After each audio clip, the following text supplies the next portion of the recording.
Mes chers amis, bonjour. C'est Cherpi Lafaille, un de vos amis qui vous aime. À vous tous qui suivez cette vidéo, à vous tous qui êtes abonnés à cette chaîne, je vous rappelle que j'ai le grand plaisir de vous avoir comme ami. Bienvenue à la 51e vidéo où nous partageons ce sujet, nous et notre vie sur Terre. C'est toujours un plaisir de partager avec vous ces informations qui peuvent vous être utiles pour prendre de bonnes décisions. Il vous faut ces informations parce qu'elles peuvent vous orienter dans vos décisions et dans vos choix pour qu'ils soient judicieux.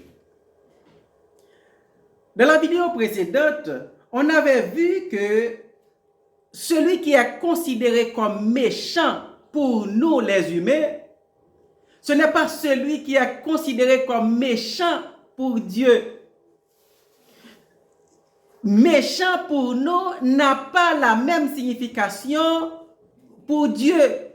C'est la raison pour laquelle la manière dont nous aimerions que Dieu intervienne dans nos souffrances, dans nos douleurs, la façon dont nous aimerions que Dieu intervienne sur la terre, lorsque nous nous trouvons dans des situations très difficiles, Dieu n'intervient pas. Parce que la manière dont il interprète le mot méchant n'est pas cette manière dont nous l'interprétons. Méchant, celui qui est méchant, c'est celui qui produit la souffrance, qui produit la douleur chez les autres. Et celui qui représente une menace pour la vie sur terre, qui produit la souffrance, n'est pas celui qui représente une menace dans le royaume de Dieu. Et celui qui produit la douleur, la souffrance, comme les criminels, eh bien, c'est lui qui est méchant pour nous. Le criminel, il produit la douleur, il produit la souffrance pour nous les humains. Et en souffrant les crimes qu'ils produisent dans notre vie, eh bien, nous le condamnons dans nos pensées. Nous le condamnons à cause des crimes qu'ils produisent, à cause de la souffrance, de la douleur qui résulte des crimes qu'ils produisent. Mais Dieu ne ressent pas les mêmes souffrances, les mêmes douleurs. Ce qui représente une menace dans le royaume de Dieu, c'est l'orgueil. Alors que pour nous sur la terre, l'orgueil ne produit aucune souffrance. L'orgueil ne produit aucune douleur. Donc nous ne condamnons pas celui qui est orgueilleux. Mais pourtant, dans le royaume de Dieu, c'est l'orgueil qui représentait une menace. C'est pour cette raison que Dieu a chassé Lucifer de son royaume. Car il représentait une menace dans son royaume à cause de son orgueil. Dans Ésaïe chapitre 14, verset 12 à 14, il est écrit: « Te voilà tombé du ciel, astre brillant, fils de l'aurore. Tu es abattu à terre, toi, le vainqueur des nations. Tu disais en ton cœur: je monterai au ciel, j'élèverai mon trône au-dessus des étoiles de Dieu. Je m'assiérai sur la montagne de l'assemblée et à l'extrémité du septentrion. Je monterai sur le sommet des nuées. Je serai semblable au Très-Haut. » Voilà un projet que Lucifer se faisait lorsqu'il était au service de Dieu. Regardez combien de fois il parle de lui avec l'intention de monter dans un niveau plus élevé par rapport au niveau que Dieu l'a placé pour le servir. Il a dit, premièrement, je monterai au ciel. Je monterai au ciel. Deuxièmement, j'élèverai mon trône. Troisièmement, je m'assierai sur la montagne de l'assemblée. Quatrièmement, je monterai sur le sommet des nuées. Cinquièmement, je serai semblable au Très-Haut. C'est je, en s'élevant, c'est l'orgueil. Et avec un tel projet dans le royaume de Dieu, il représentait une menace.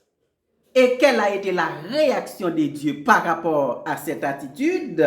Au verset 14, il est écrit, « Mais tu es précipité dans le séjour des morts, dans les profondeurs de la fosse. Dieu l'a précipité sur la terre, l'a chassé du ciel. » C'est la réaction de Dieu par rapport à l'attitude de Lucifer, un ange très puissant qui était au service de Dieu.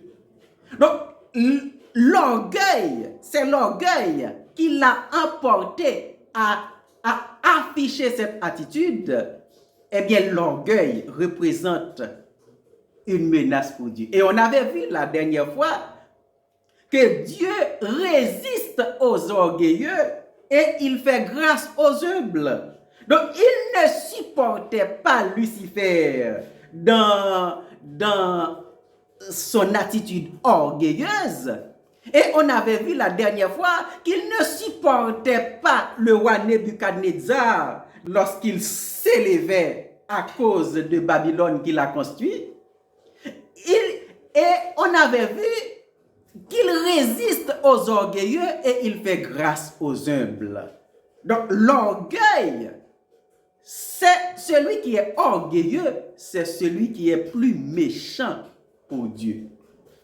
Car selon la Bible, le mot méchant n'est pas celui qui fait des crimes.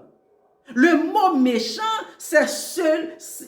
désigne celui qui agit de manière contraire à la vérité, quelle que soit l'attitude, pourvu que cette attitude est contraire à la vérité, alors celui qui affiche cette attitude est méchant.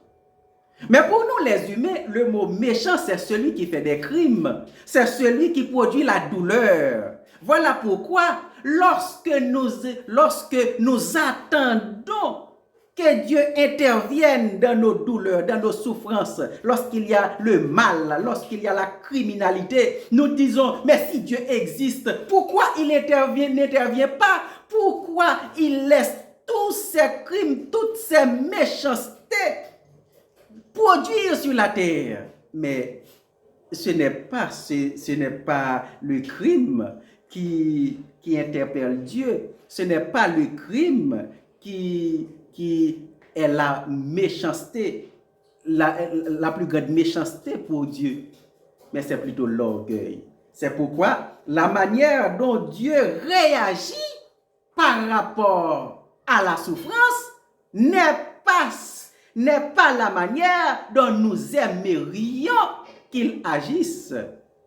Et la manière dont nous aimerions qu'il agisse par rapport à nos souffrances et par rapport à nos douleurs n'est pas la manière qu'il agit par le fait que il n'a pas la même interprétation du mot méchant que nous. Dans Isaïe 55, verset 8, il est écrit, « Mes pensées ne sont pas vos pensées, vos voix ne sont pas mes voix, dit l'Éternel. » Donc, si l'Éternel ne pense pas de la même manière que nous, donc normalement, il ne va pas agir de la même manière que nous. C'est ce qui pose problème de la manière dont nous attendons que Dieu agisse dans nos vies. Il n'agit pas selon la manière dont nous aimerions qu'il agisse parce qu'il n'interprète pas les situations de la même manière que nous. Donc, il n'intervient pas de la manière dont nous aimerions qu'il intervienne. Il ne répond pas à nos désirs. Ce n'est pas à lui de répondre à nos désirs, mais c'est à nous de répondre à sa volonté. Mais maintenant, si Dieu n'est pas responsable du mal sur la terre, quelle en est la cause? Le mal ne fait pas partie du monde que Dieu a créé.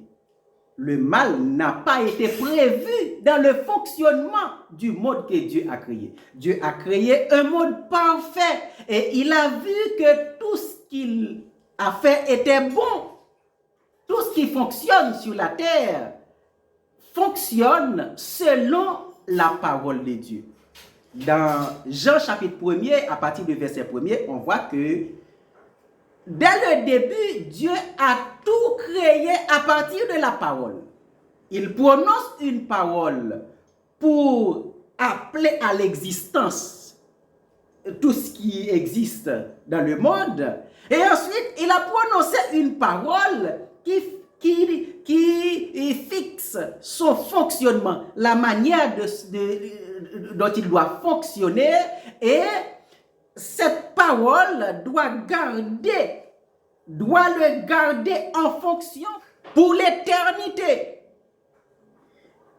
Par exemple, dans Genèse chapitre 1er, qui est le chapitre de la création, on voit que en créant, il est toujours écrit Dieu dit et Dieu dit.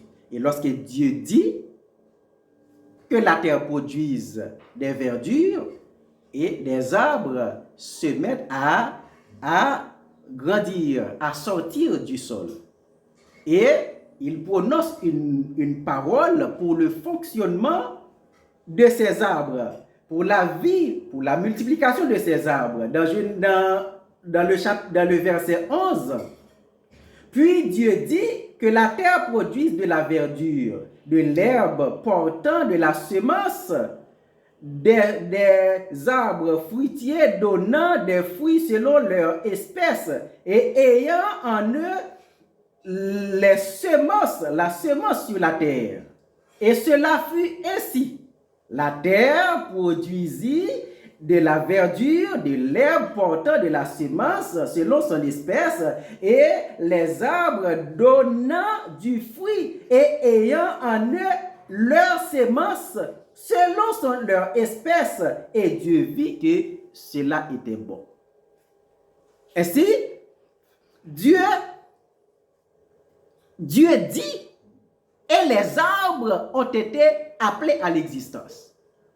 Et ensuite, par la même parole, les arbres doivent porter des semences pour la multiplication indéfinie.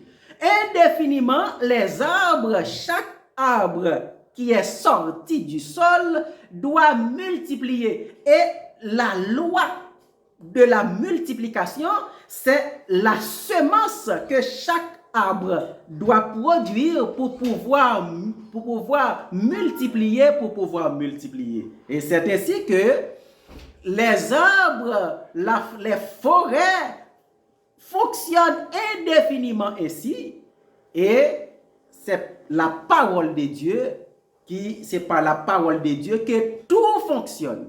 Et s'il n'y a pas d'erreur, eh bien, tout va fonctionner indéfiniment, éternellement. Il y aura toujours des arbres en abondance. Et c'est ainsi que tout devait fonctionner sur la terre à partir de la parole de Dieu. De même pour l'homme, une parole a été prononcée pour que l'homme puisse fonctionner, puisse vivre indéfiniment dans le bonheur parfait que Dieu l'a créé. Dieu a créé l'homme dans une dimension de bonheur pour que la vie soit continuellement parfaite pour l'homme. Mais il arrive que cette parole a été transgressée.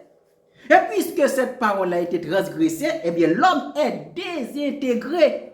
Car c'est la parole qui devait garder la vie en fonction qui devait garder la vie parfaite, or cette parole est transgressée. Maintenant, à partir de quoi la vie va continuer à fonctionner? Mais à partir de rien. Et c'est la raison pour laquelle tout est désintégré. La vie de l'homme est détériorée parce qu'il n'y a pas un plan. La parole a été transgressée, alors la vie de l'homme est désintégrée et toutes sortes de problèmes, toutes sortes de difficultés sont survenues à cause de la transgression de la parole. Et c'est ainsi que tout l'univers fonctionne à partir de la parole de Dieu. Et s'il n'y a pas d'accident dans l'univers, malgré lorsque tout fonctionne à partir de grands mouvements, il y a beaucoup de mouvements dans l'univers, mais il n'y a jamais d'accident. Depuis des millénaires, l'univers fonctionne, il n'y a jamais d'accident, parce que la parole qui a été prononcée pour le fonctionnement n'a pas d'erreur. S'il y avait une erreur de la parole qui a été prononcée, qui a établi les lois par lesquelles tout doit fonctionner, il y aurait des accidents. Donc, si c'est la parole qui régissait le fonctionnement de la vie de l'homme qui a été transgressée, donc normalement, c'est la vie de l'homme qui est détériorée. Dieu est-il responsable de la détérioration de la vie de l'homme? Non, il avait donné une parole pour que la vie de l'homme soit fonctionnelle indéfiniment dans le bonheur parfait. Mais cette parole a été transgressée. Ainsi, la vie de l'homme est désintégrée. Maintenant, l'homme ne vit plus selon la parole de Dieu, l'homme ne vit plus selon la vérité, l'homme ne vit plus selon la volonté de Dieu, mais l'homme vit désormais selon sa propre volonté, selon ses propres désirs, selon sa propre manière d'interpréter les choses. Or, nos pensées sont corrompues par le péché. Et deuxièmement, nos pensées sont fortement influencées par les ténèbres, par l'ennemi de Dieu, qui est aussi l'ennemi de l'homme. Donc si nos pensées sont influencées par nos ennemis, donc normalement, notre vie va être difficile. Depuis que le péché est rentré dans le monde, via cet ennemi, eh bien, l'homme ne vit plus selon le plan de Dieu, selon la volonté de Dieu. Il est sorti de l'éternité et il est entré dans le temps. Après le péché, il y a un temps qui est en train de contrôler pour la vie de l'homme. Il n'en était pas ainsi avant. C'était l'éternité, l'homme vivait dans l'éternité, mais maintenant, l'homme ne vit plus dans l'éternité, l'homme vit dans le temps. Il y a un temps qui est en train de contrôler à partir de la naissance. Et puisqu'il y a un temps qui est en train d'être contrôlé, eh bien, il y a aussi un temps où il y aura une fin. Il n'en était pas ainsi, mais c'est à cause du péché qu'il y a maintenant ce temps qui est en train d'être contrôlé, qui est en train de contrôler la durée de la vie de l'homme. Et c'est ainsi que le comportement de l'homme tient compte de ce temps qui est en train de contrôler et cela va avoir aussi des effets sur son fonctionnement, sur le fonctionnement de sa vie. Nous allons voir davantage ce qui arrive à l'homme qui ne vit plus selon la volonté de Dieu, mais qui vit selon sa propre volonté. Ce qui arrive alors à l'homme. Éternel Dieu des cieux, je te remercie de ce que tu nous as donné le privilège de partager ta parole. Ta parole qui est la parole de vie. La parole par laquelle nous pouvons retrouver la vie que tu as créée pour que nous vivions sur la terre. Permets, oh Dieu, que toutes ces paroles puissent servir à tous mes amis pour prendre les décisions qu'il faut pour retrouver cette vie que tu offres à tous les hommes sur la terre. Permets, oh Dieu, que ta parole puisse les convaincre à prendre de bonnes décisions pour leur vie. Au nom de Jésus, je te prie. Amen. Abonnez à la vidéo, abonnez à la chaîne si vous n'êtes pas encore abonné. Partagez la vidéo, ajoutez un like et dans vos commentaires, faites part de vos questions ou de vos suggestions. Que Dieu vous bénisse. À la prochaine.